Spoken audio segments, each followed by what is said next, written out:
అన్నమయ్య జిల్లా రైల్వే కోడూరు నియోజకవర్గం పుల్లంపేట మండలంలోని పుత్తనవారిపల్లి సమీపంలో హైవేపై ప్రమాదం చోటు చేసుకుంది. గుమ్మడిపూడి నుంచి బళ్ళారి వైపు వెళ్తున్న టారు ట్యాంకర్ MH43CE 0784 నెంబర్ను రాజంపేట వైపు నుంచి ఓబులవారిపల్లి క్రాస్ రోడ్డు దిశగా వస్తున్న కారు రైట్ సైడ్గా రావడంతో ట్యాంకర్ డ్రైవర్ బ్రేక్ వేయగా కారు లారీని ఢీకొట్టింది. వెంటనే వెనుక వస్తున్న మరో తారు ట్యాంకర్ మరియు కార్లు కూడా వరుసగా ఢీకొనడంతో రహదారిపై గందరగోళం నెలకొంది.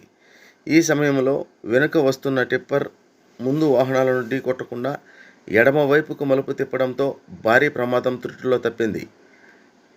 ఆ టిప్పర్ డ్రైవర్ అప్రమత్తతో పెద్ద ప్రాణ నష్టం తప్పిందని ప్రత్యక్ష సాక్షులు తెలిపారు. సమాచారం తెలుసుకున్న Pullampet police station ASI Pitchaiah తన సిబ్బందితో వెంటనే అక్కడకు చేరుకుని ట్రాఫిక్ అంతరాయం కలగకుండా వాహనాలను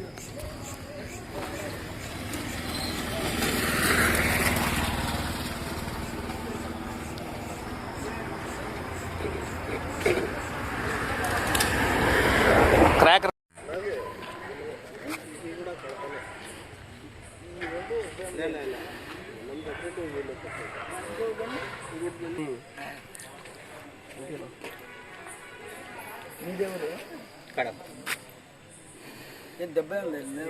ఎవరికి ఏం ఇక్కడ ఏదో